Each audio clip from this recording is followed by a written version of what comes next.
Broadcast is now starting. All attendees are in listen-only mode.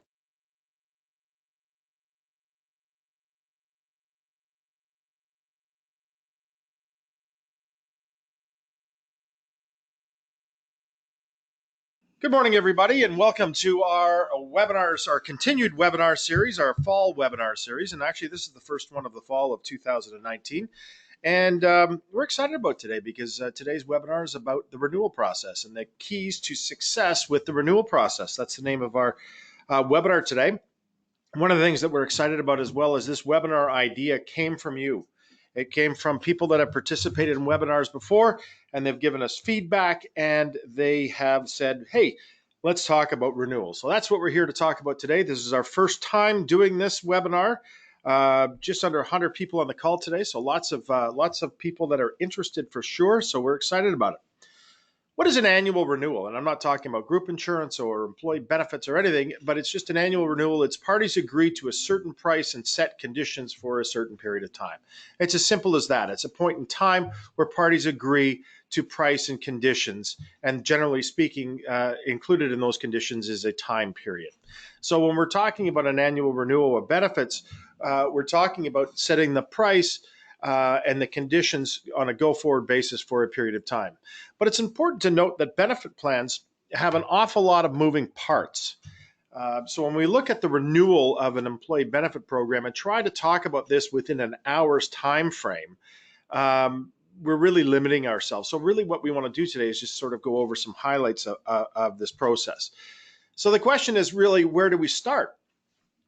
Because there's an awful lot of moving parts. So where do we start? Well, the fact of the matter is we start with a hello and a welcome. Welcome to the Benefits Trust. We're a full-service third-party benefit administration company. We were established on January 1st, 1994, so we've been in business for just over 25 years, and we're excited about where we've come, and certainly excited about where we're going. At the end of the presentation today, you're going to be receiving, or after the presentation today, not at the end, after the presentation today, you're going to be receiving CE credits for participating, or a CE credit for participating. As well as that, you're going to get a very short survey, and please fill out the survey. Tell us how we did, and tell us what we can do for you in the future. In other words, topics that you'd like to see covered. And we'd like your feedback. It only takes a moment. There's, I think, 5 or 6 questions on that. If you have questions throughout the session today, please type them into the question box, and we'd be happy to answer them either throughout the remainder of the time that we have left, or following up. We'll follow up with you afterwards and get back to you. A little face to the voice, if you would. My name is Robert Crowder. I'm the president and founder of the Benefits Trust. I'm the guy on the left. Mike Ignatz is our moderator. He's going to be chiming in from time to time. Good morning, everybody. So there's Mike. And Mike's going to be answering your questions if you've got them on the question box. So we are going to talk about renewals. But one thing that is important to note is we are open. We are open, and we are open for business. And we've been in business, as I mentioned, for 25 years, and we're going to be open for the next 25 years at least. So we're excited about that. Our process here at the Benefits Trust is very simple. We provide a budgeted ASO services for end user clients through our distribution partners, which are brokers like you. Your client sends us money on a monthly basis to the Benefits Trust. We take that money, which is held in trust at the TD Canada or TD Bank, pardon me. We take that money and we purchase life insurance, AD&D, long-term disability, stop loss, critical illness out of country, other professional services like EAPs, etc. We purchase that from various insurance companies and service suppliers. We pay claim transactions for health, dental, and short-term disability. And we also pay the administration costs, which include your compensation, remit taxes, etc. Then we send you and the client an account balance on a monthly basis that shows exactly what's happened throughout the particular month, and exactly what's happened on a year-to-date cumulative basis, and after 12 months, a previous year-to-date cumulative basis. So the client knows exactly where they are at any point in time, so there aren't any surprises. So before we get started, what is an employee benefit plan? And those of you that have been on these webinars before, they've heard me say this, but it's interesting because it's just a powerful thing. When you talk to end user clients, when you talk to your clients and they realize that an employee benefit plan is nothing more than really just a promise between an employer and a group of employees. You can see their body language almost changing. And they go, hey, this is fantastic. As a business owner, as an entrepreneur, I can change that promise, or I can make that promise, whatever it is that I want to make on a go-forward basis. So a benefit plan is a promise between an employer and a group of employees. Our renewal discussion, market context, if you would, because there are different rules, if you would, associated with different size groups. But we're talking today about smaller groups, smaller cases, less than 50 employees. The reason why we have chosen this size to focus on, and again, we can spend an hour on groups with 50 to 100 employees. We can spend an hour at least on groups with 100 to 500 employees and so on. But we're really focusing on the smaller end of the marketplace. And the fact of the matter is, there's more than 50,000 of these cases in the GTA alone. Now, we might be defining GTA slightly different, but the Golden Horseshoe, there's more than 50,000 of these cases available. And the fact of the matter is, most advisors have businesses or have group insurance business in this market segment. And as well as that, our focus is really going to be on the extended health care, the dental care, and the short-term disability. That's where the focus is going to be. It's not going to be so much on the pooled benefits, the life, the AD&D, and the LTD component. But really, we're just going to focus on that extended health, dental, and short-term disability. And it's interesting when I talk to brokers as our distribution partners, and I'm getting to know someone, they go, oh yeah, we like to work on 100 life cases and more, and we all do. We like to work on those big cases, but then all of a sudden the truth comes out and they go, oh yeah, but we have a bunch that are 10 employees and 15 employees and 20 employees. Because you know what, that's the bread and butter, and there are so many of those cases out there. So our comments today are going to be on that smaller end of the marketplace. Fact of the matter is, in this marketplace, the majority of Canadian businesses outsource the management of their employee benefit promises to Canadian insurance companies. If we look at Manulife up at the top there, and Sun Life, and Great West Life, and Empire Life, and Equitable Life, and RBC Insurance, that's, Mike, what would you say, 90% of the marketplace right there? 75, 88 maybe. Oh yeah, but it's a significant size of the marketplace, depending on how you measure it, but it's an awful large a component of the marketplace. So the Canadian businesses are outsourcing to those mainline insurance companies for their benefit promises. So in my comments today, I'm in no way picking on the insurance companies. As a matter of fact, I applaud them because they make so much money doing what they do. But I'm in no way picking on them. I'm just giving you my opinion. But let's be perfectly clear that the house wins 80% of the time. That's why those houses are so big. They win 80% of the time. So when we're talking about group insurance, and you want the insurance company to win, so they're around when you need them the most. So the house wins 80% of the time, and there's absolutely nothing wrong with that. So when we talk about renewals for the next 50 minutes, we want to talk about the renewal process at a glance. We want to talk about some common terms that are used in most renewals. I want to talk about IBNRs, incurred but not reported claims. We want to talk about credibility factors. We want to talk about voodoo math. And we want to talk about the squeaky wheel gets the grease. Voodoo math, just incidentally, I was reviewing this process, reviewing the webinar yesterday, and I was thinking, is voodoo math the right term? And it was interesting because I was thinking back, voodoo math was something that I learned back in my Great West Life days when I started 32 years ago in an agency setting. And we were having a training session from our manager. And I remember the manager distinctly. His name was Gord Houston. And I'm not talking out of turn here, but Gord Houston, we were talking about renewal reports, and we were talking about renewal rates and so on. And someone asked him, one of the new agents in the agency asked him to review the math and how he got there. And he goes, it's just voodoo math. Don't worry about it. Voodoo math. That's what he was talking about. So I've always used that term. So disclosure, these are my opinions. These are my opinions. Form your own opinions. But one thing I would suggest is once you form your own opinions, when we're talking about renewals and you're talking about how to negotiate a great renewal, question your providers with knowledge.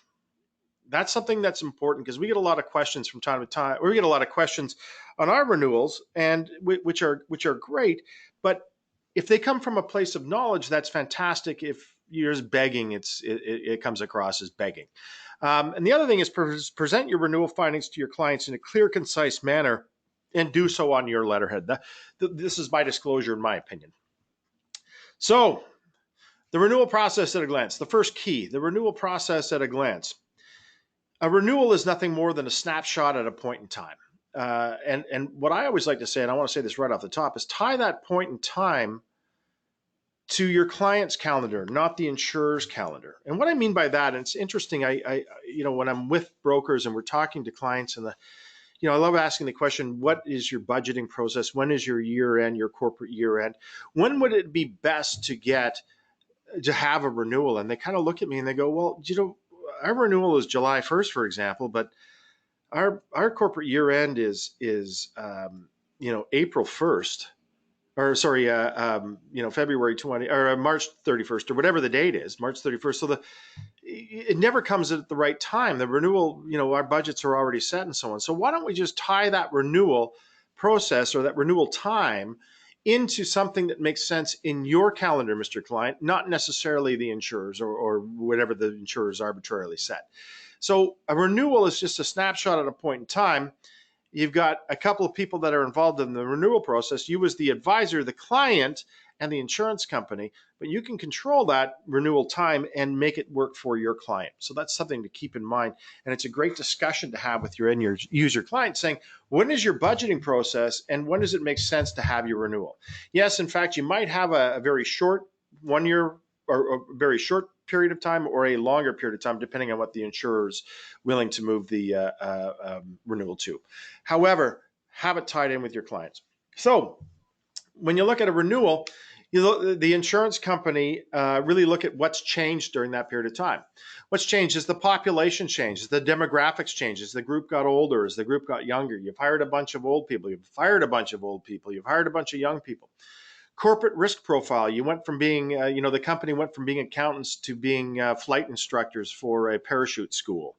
Are there any outside factors that are influencing what's changed over the next or what's changed over the last year and what's going to happen in the next year? Like, for example, changes to OHIP and anything else. So what's really the insurance companies are looking at what's changed in the last 12 months or the last period of time.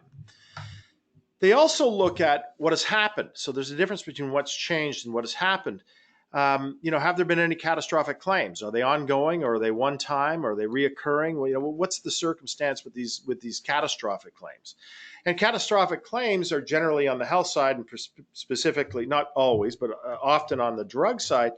Is it something that's somebody's going to be needing this for a maintenance drug, or it's a drug over a certain threshold?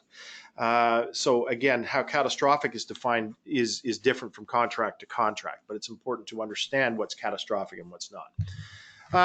What's happened with transactional claims in relation to the budget that the insurance company has set, and what's happened to the administrative expenses. If the group has gotten larger year over year over year over year over the last 5 or 6 years, have the administrative expense gone up? Have the administrative expenses come down, etc.? So what has changed and what has happened? Then the insurance companies would take all of this information, this raw material, if you would, on what's happened and what's changed, and they enter it all into their mainframe computers. Here we go. There's their big mainframe computers. What do they call this? Big Blue or something, Mike? Yeah, right. Yeah, Blue Genius or whatever. They take it in, and then they enter in a bunch of factors, or as I call them, underwriting perimeters. Now, again, all of this is just my opinion. Right, but it's been my opinion for 25 years. So, and I'm running the webinar today. So guess what? It's right. There we go. It's my opinion. But the underwriting perimeters are very conservative in nature. They put them through the conservative filter. And I always like to say the insurance companies wear a belt, they wear suspenders, and their pants are too short. So if they step off the curb and there's a puddle, their cuffs won't get wet. And I always say this to end user clients when I'm out seeing them. And then I say something, again, I'm not bashing the insurance companies, but wouldn't they be yours if you were accepting the risk? Wouldn't they be your parameters if you were accepting this risk? Absolutely. Absolutely, they would be. So the underwriting parameters, generally speaking, are extraordinarily conservative. So it's like they're wearing a belt, suspenders, and their pants are too short. So if they jump off the curb, their cuffs aren't going to get wet on their pants. But I would certainly have those same conservative parameters if I was the insurance company and I had to respond to my shareholders. I would be certainly having those parameters. So they use this raw material and they use parameters to set the terms and the premiums for the future. That's the underwriting process, quite simply at a glance. But when we look at this, when we look at smaller clients where our comments are based today, this is automatic. this happens automatically, and it's with little or no human contact. And let's be clear, let's not forget that 80% rule. So this happens because the insurance companies have so much business, and they've set up their processes so well that this happens automatically, and there's very little human contact. No one is looking at these reports before they go out to you, the producer. I say this is good news. This creates opportunity for you as a trusted advisor. I think this is just great news, as a matter of fact. It creates opportunities for you as a trusted advisor. So let's move right along here to common terms defined. And don't forget, if you have any questions, please feel free to pop them into the question box and we'll answer them. So the insurance industry definitions to common renewal terms, and these are in no particular order. By the way, I've done a little research to prepare this presentation today. I've gotten a number of renewal reports from various different brokers that we work with. I've gotten a number of renewal reports from various different insurance companies that we've seen. Because yes, some people just take the insurance company renewal and hand it to their client, which is interesting. So we've got insurance company renewals, we've got broker renewals, and I've also had a couple of telephone interviews with a couple of brokers that I've got longstanding relationships with that talk very openly about this. And also I talked to a couple of different group reps from various insurance companies, and they were very open about our approach and what we're talking about here today. So all that participated in the research, we thank you very much. So again, the insurance industry definitions to common renewal terms is what we want to talk about now. But again, these are in no particular order. And in purple, these are my definitions for common renewal terms. And I sort of look at them from the employer's perspective or the plan sponsor's perspective. And instead of using a lot of insurances, you just want to make them, in English so someone can understand them. All right, and again, in no particular order, paid claims. Paid claims are very simple. The extended health, dental, and short-term disability claims that were paid in a defined period of time. Okay, so it's just, hey, what was paid out in a defined period of time for extended health, dental, and short-term disability claims? Great, so my definition of this is the exact same. The extended health, dental, and short-term disability claims that were paid out in a period of time. This is a fact. It's the amount of money that the insurance company paid out on your behalf. Simple as that, or your client's behalf. Incurred claims. Well, what are incurred claims? Well, it's actual cash claims in a policy year plus or minus a change in cash reserve requirements. We're going to come to reserves in a moment. But incurred claims are an actual cash claims in a policy year plus or minus a change in the reserve claim requirements. So it's interesting, you're sitting with an end user client and they go, hey, hold on a second, I paid out $10,000, or the insurance company paid out $10,000 to all of our employees. And it says here the incurred claims are $10,950 or 10% more. Why is that? What does that mean? Well, it's the actual cash claims, and in this case, plus a change in the cash reserve requirements. So as I like to say, incurred claims are the amount of money the insurance company wants to change the actual claims to protect themselves in case a client leaves.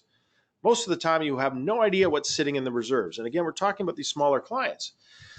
So the insurance company says, hey, we want to make sure, you know what, we think that there's some more claims out there that haven't been paid out. So we want to put some more in reserves to make sure that there's enough there. So if the client decides to cancel the contract for whatever reason, the insurance company have enough to pay out those obligations. So that's really what an incurred claim is. It's having enough in place to pay out when a client leaves. So the incurred loss ratio is the ratio of incurred claims and to the paid premiums during that policy year. So it's the ratio of incurred claims and the paid premiums during that policy year. So simple as that. So what I like to say, the incurred loss ratio is the ratio of actual claims tongue twisted here, Mike. And I wasn't even drinking last night because I certainly wasn't celebrating our new Prime Minister. But let's not go there. The incurred loss ratio is the ratio of actual paid claims plus or minus the change in reserve requirements to the paid premium during the policy year. Again, little or no idea how much is sitting in the reserves. So you don't really know how much is sitting in the reserves year over year. You can't get that information, or it's difficult to get, especially on these smaller cases.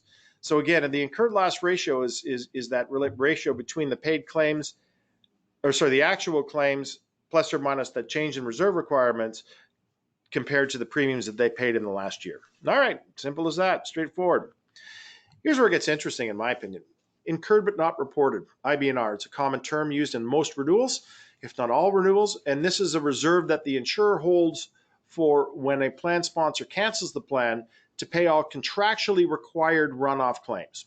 So, for example, if you have a client and the client has a benefit plan and the benefit plan is from January 1st to December 31st, fantastic. And on December 31st, they go, thank you very much. We no longer want to have this benefit plan. And they send the appropriate notice to the insurance company and to the broker. And we say, thank you very much. We're canceling the plan as of midnight on December 31st. Terrific.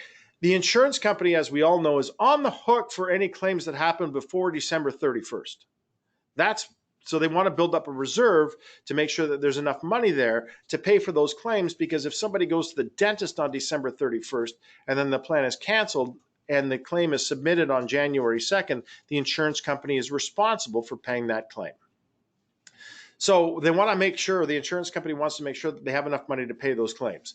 This is normally, the amount that is set is normally between 8 and 12% of extended health cares and dental care and short-term disabilities first year claims, and then it's adjusted annually. That's where you get that incurred but not incurred claims, and adjusted claims, and so on. So the IBNR is the reserve for those runoff claims, and it's generally speaking somewhere between 8 and 12%. So what I like to say is the definition is the amount of money the insurance company keeps for runoff claims, even though the majority of claims are processed instantly at the point of purchase, online, or automatically with the dentist office. This is adjusted annually. The days of people holding on to claims because you had a $6 claim and a $7 claim and a $9 claim, I'll just hold on to them until I get a few.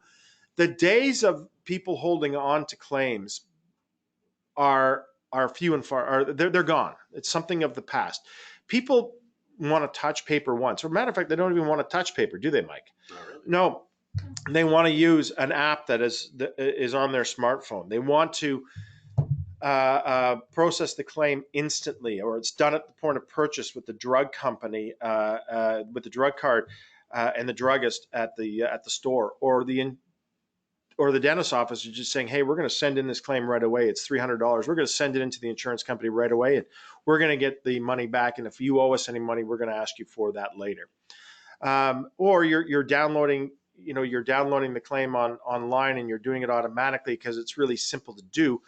But it's the amount of money the insurance companies hold for those runoff claims. Target loss ratio. Target loss ratio is the insurer's objective in maintaining claim cost to a fixed percentage of premium. It's the insurer's objective in maintaining claim cost to a fixed percentage of premium. As simple as that. What I like to say is the target loss ratio is the insurance company's target expense ratio for expenses, commissions, profits, etc., compared to actual claim paid. So what I like to say with a client, and I've explained this many times to them, I go, hey, quite simply, Mr. Client, if the target loss ratio is 75%, for every $100 you give the insurance company, $75 goes into a pot to pay transactional claims, and $25 goes into a pot to pay the expenses. As simple as that. So they're looking to spend $75 to pay claims and $25 to pay overhead if your TLR is 75%. Simple as that. Excuse me. Inflation, the expected rise in future claim costs. So in other words, if Tylenol 3 is a pretty common prescription for pain relief, if Tylenol 3 costs, and let's just pull a number out of the air, $10 a pill, how much is it going to cost next year? That's the rate of inflation. Inflation, as I like to say, is the expected rise in future claims costs. And again, the insurance company uses those very conservative, what's the word I'm looking for I used earlier, Mike? The very conservative approach looking at their parameters. Thank you. That was it, parameters. They're wearing a belt, suspenders, and their pants are too short in case they step off the curb. They don't want to get their pants wet. But they use very conservative factors, and some of those inflation factors that insurance companies have used over the years, although they've come down a bit, are still really high. And we've been doing this since 1994, and I've gone back over our records and on over our block of business. And, getting it, we've never seen it over 10%, but insurance companies have used 12 and 14 and 18%. So it's just absolutely amazing that they continue to use these high inflation factors.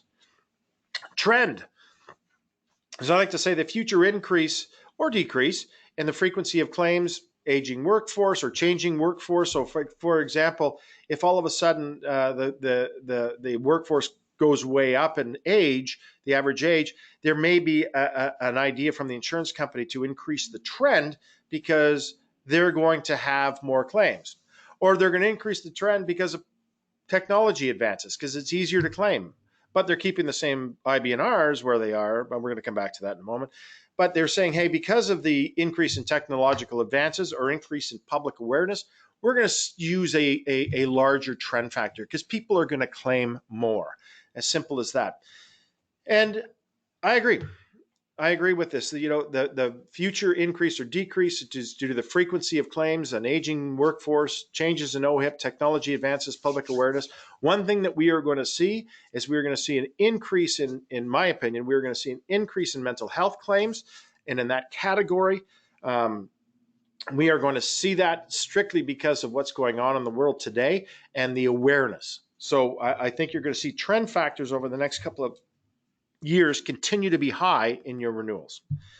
And I like to say, and this is my outside voice talking, okay, so when when OHIP Plus was introduced, how long ago was that? A couple of years ago? It was under the Wynne government, right? And they said, hey, great, we're going to introduce OHIP Plus, and nobody under the age of 18 is going to have to pay for prescriptions anymore in the province of Ontario.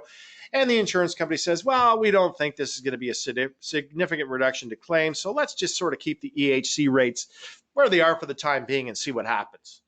Now, all of a sudden, under the Ford government, and rightfully so in my opinion, but that's just my political opinion, OHIP Plus has been rescinded, and then the insurance companies are saying, hey, well, we definitely need to increase the EHC rates due to this change, and that's my outside voice. So they're kind of sucking and blowing at the same time.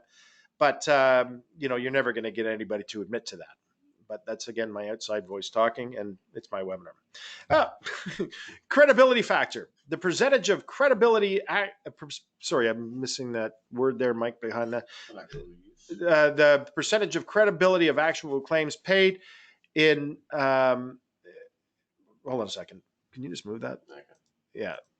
There we go. The percentage of credibility of actual, sorry, you had the question box blocking this. The percentage of credibility of actual claims experience is used in determining future pricing compared to the insurer's pool of business. So they go, hey, how much credibility are we going to look at one particular client's experience at if they're a small group?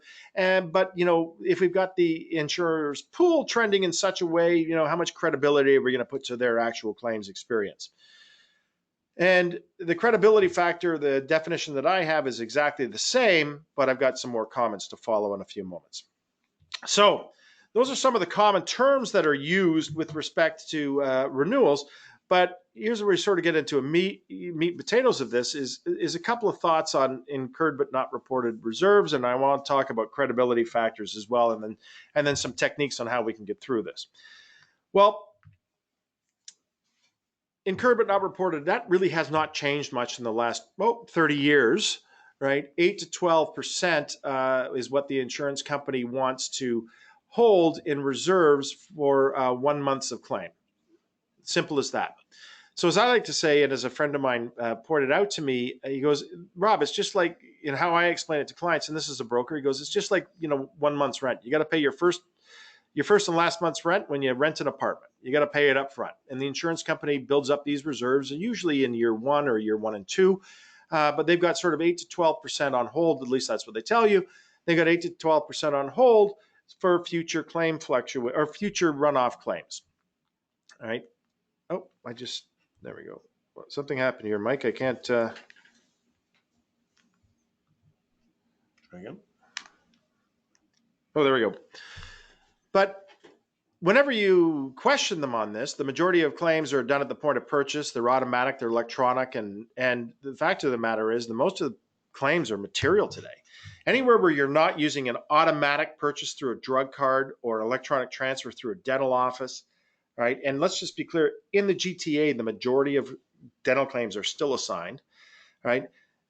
you are going to be either purchasing glasses, you're going to be making a claim on your healthcare spending account, you're going to be going to the chiropractor or the physiotherapist or the mental health practitioner or the speech therapist or whatever it is that you're going, or buying a custom-made appliance, for example. These claims are material. That means they're a lot of money.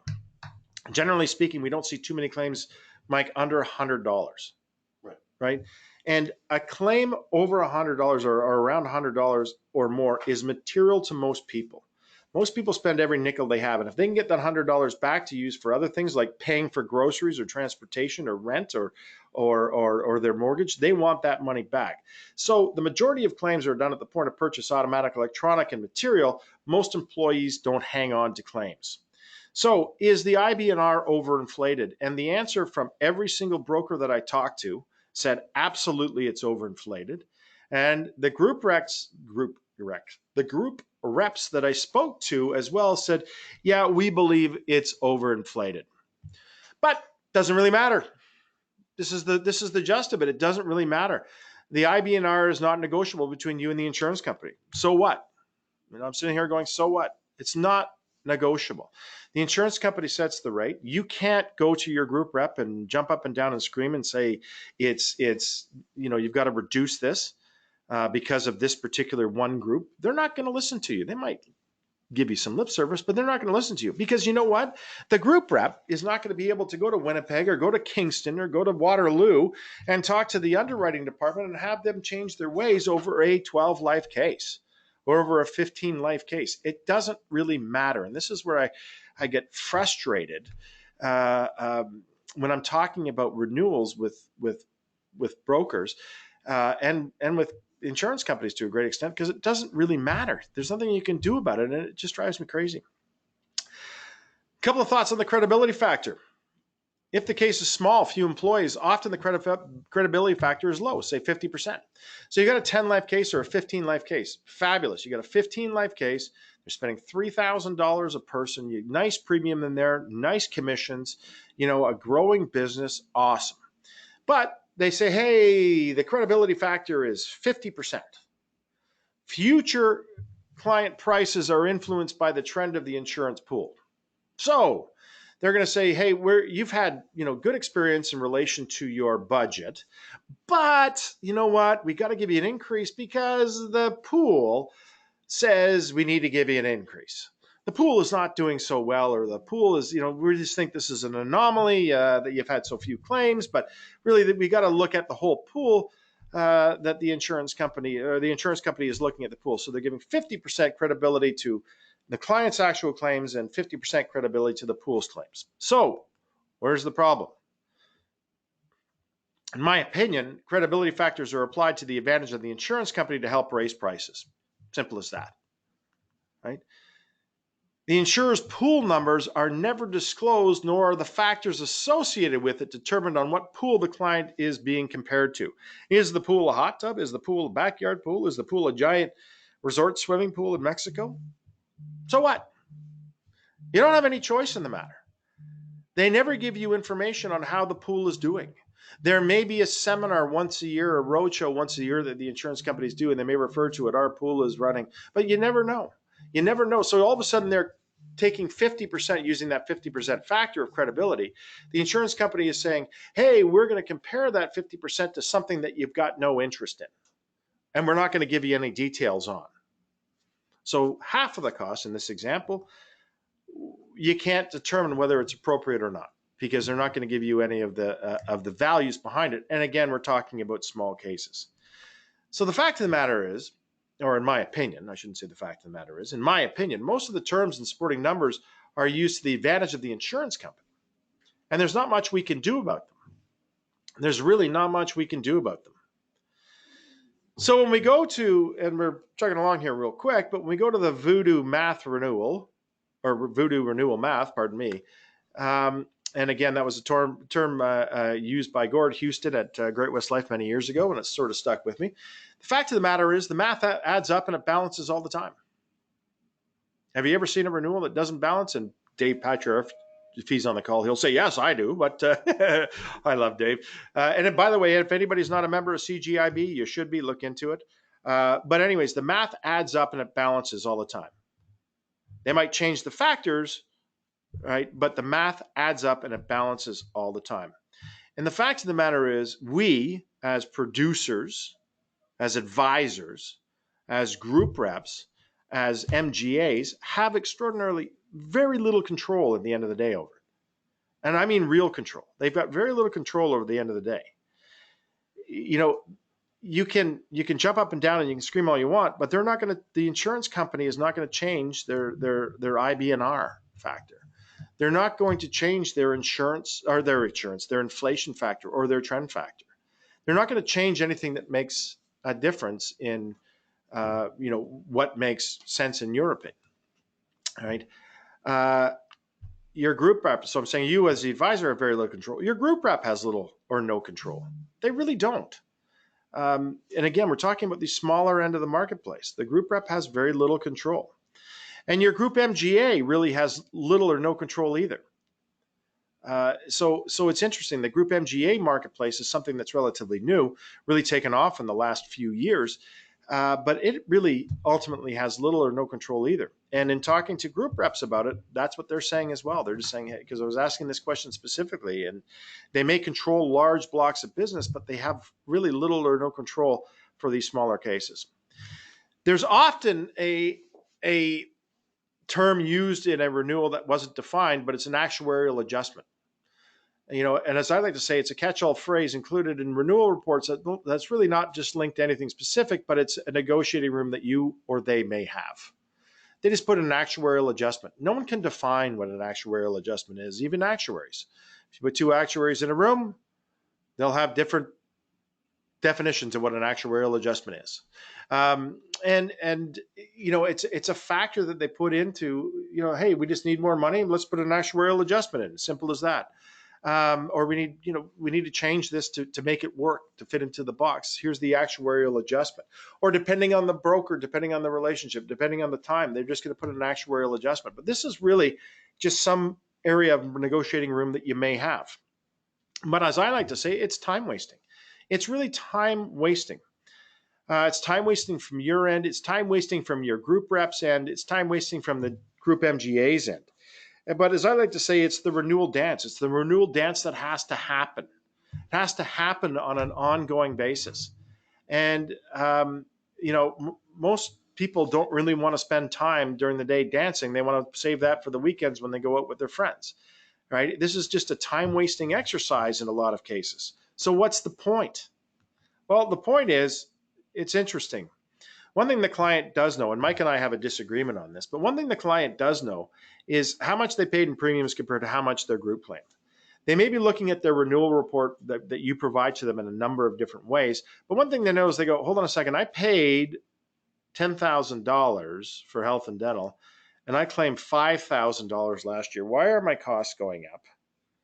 They know how much they paid in premiums and how much their group claimed. That's one thing that they sort of cut through the math real quick, and they try to understand that number, that ratio, because that's something that they get. And as I like to say, the rest is simply voodoo math to come up, well, the pool is this and the reserves are that, and the rest is the voodoo math. But again, I'm looking at this from the client's end of things, right? And that's the way that you're looking at it as well, as from the client's end, and they've got a few minutes to spare to talk about the group renewal, and they want to make it what makes sense in their head.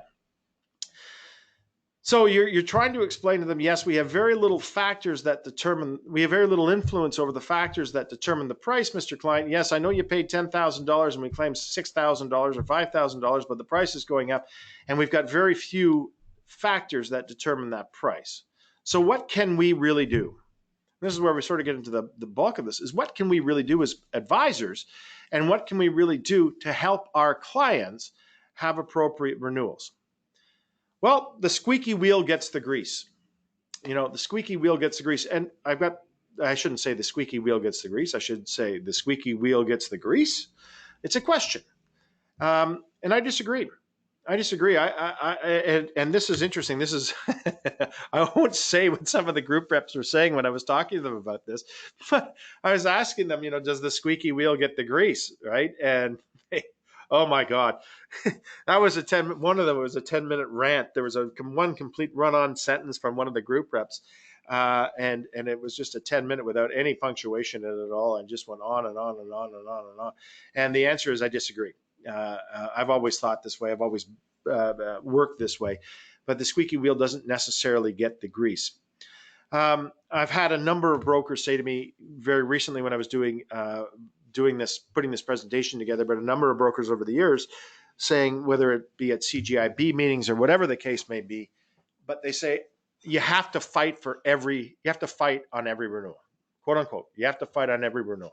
Mike, you've heard that before at the breakfast meetings and so on? Way too much. Yeah, you have to fight on every renewal. Back to the time wasting. That's, kind of a time waster. By the way, sidebar, in your renewal report, and we see renewal reports every day. I see people put original renewal position in their renewal reports and then negotiated renewal position. Original renewal, negotiated renewal. This is what your client sees. Yeah, a little high on the bullshit meter. And it's interesting. I've been talking to clients, end user clients directly with brokers sitting with me that have been called into meetings, and they show me their renewal report and they pull up the bullshit meter. That's just a sidebar. So anyways, back to where we are. Group reps are sending out, again, people that work, for Select Pack or the Sun Life, whatever. What's a Sun Life plan called? The Alpha plan or whatever it is. Group reps that are working in the small areas, group reps are sending out 200 renewal reports a month. And actually, they're not sending them out. The systems are sending them out directly. They don't have time to fight with you. They don't have time to fight over 200 cases a month. There isn't that much time. Sun Advantage, thank you very much. There's not that much time in the month to be fighting over every single renewal. They don't have time to fight with you on this. Group reps are paid on new sales. They're paid on profitability of their block, and they have limited time. The consensus came through in talking to different group reps and putting this presentation together. They work with advisors that give them ongoing new business, that are professional and don't waste their time. They work with advisors, and when they say work, I've got that in quotes. In other words, they're going to certainly give some consideration to advisors that give them ongoing new business and are professional and don't waste their time. That was the key thing. You want to be able to negotiate renewals. You want to be able to work with insurance companies and your group rep. They've got no time. But if you give them ongoing new business and are professional about it, don't waste their time. This is can you do something for me just on this case? I promise I won't ask anything more. Just on this case, just this one time. There's no way my client's going to buy this increase. Okay, well, it's, their claims last year were $11,000 and they paid $9,000, and we need to get more money. Now, just on this one case, I can't sell this increase. That's what group reps were saying to me. They were going, it's just ridiculous. And I like to say that's so short-sighted. People are swimming with the sharks when they talk like that. When they're in our business and they talk like that and aren't afraid to step up to their clients. That's fantastic, because it creates more opportunities for brokers like you to go out and sell business. Because you can't do this. This is something that you can't do. And I heard this over and over and over again. And we hear it in our business. Can't you do something on this case? I just need this one, just this one time, right?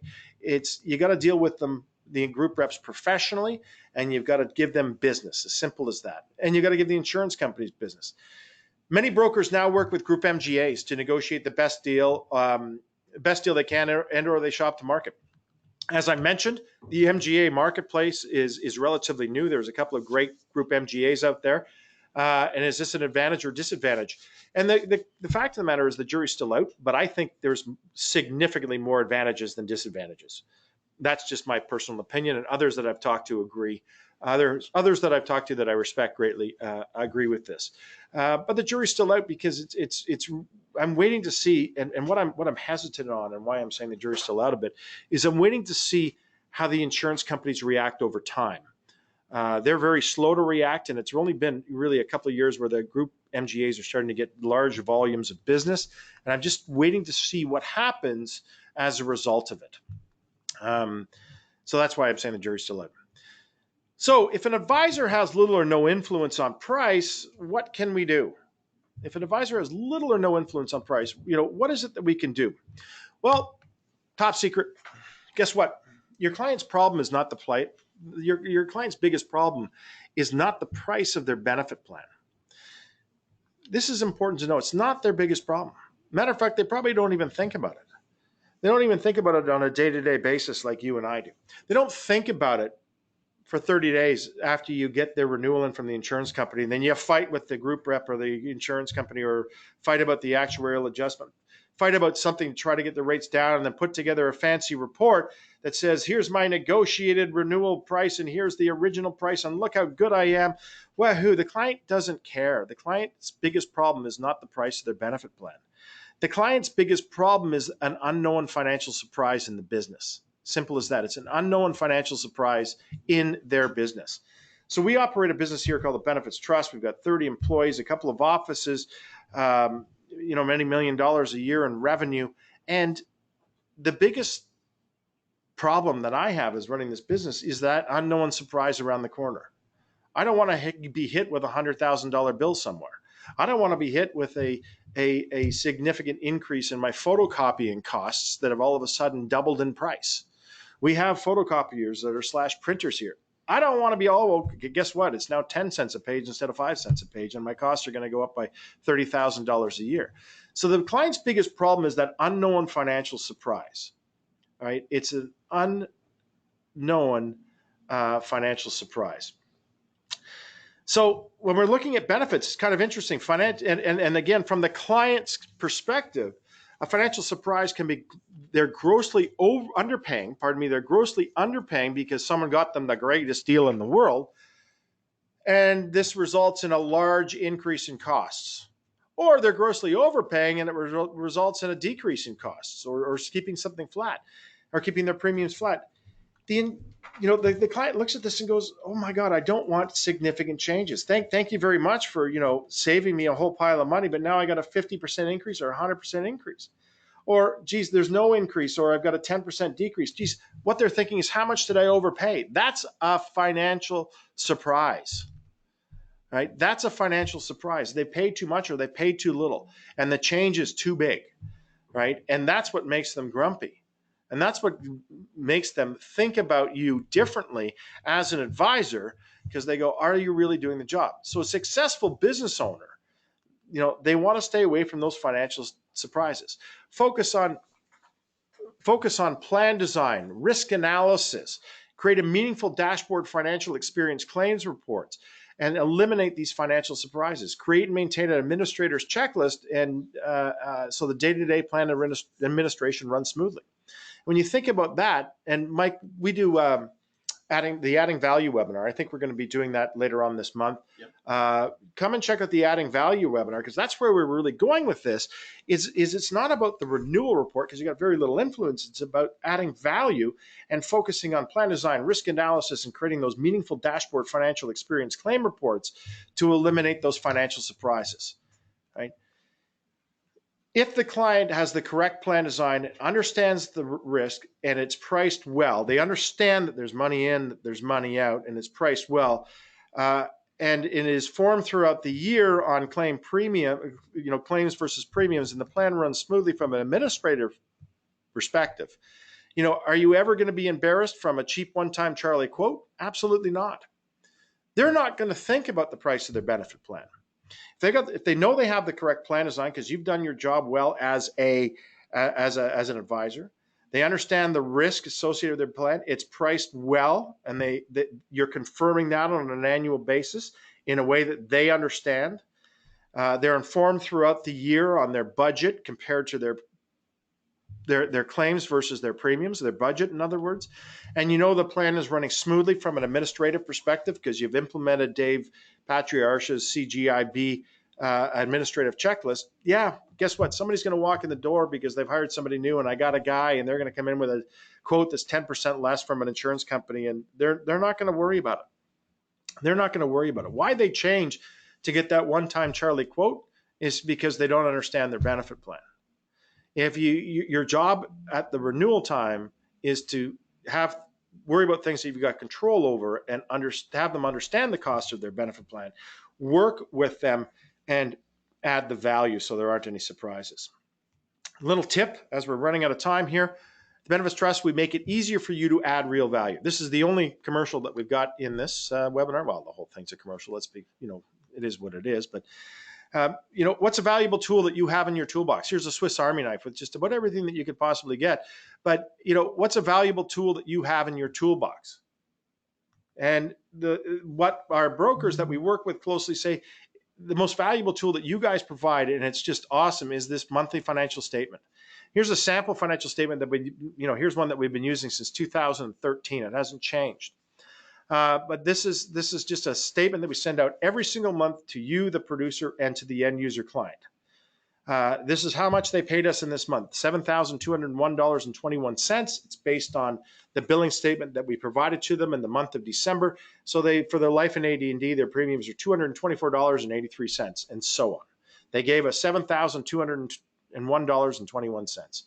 We paid out $1,402.48 in premiums for insurance.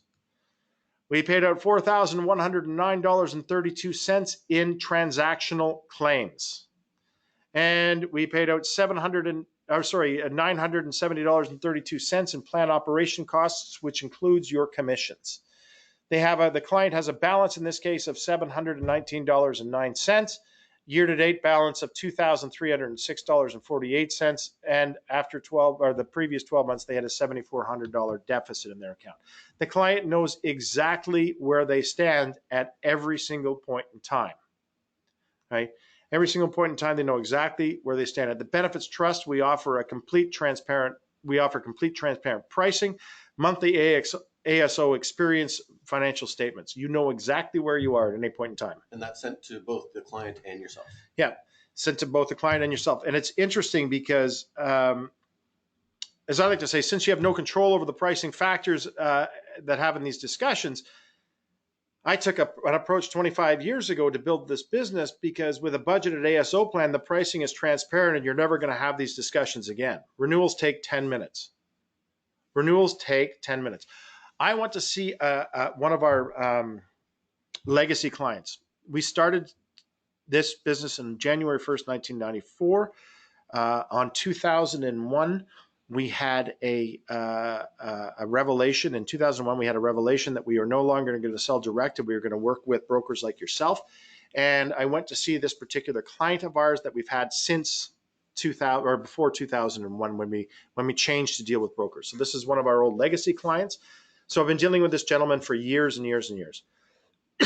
In this particular year, because of their benefit plan design, because they understood the risk and their benefit plan design, we had 140% increase. Their renewal was 140% increase, 140% increase.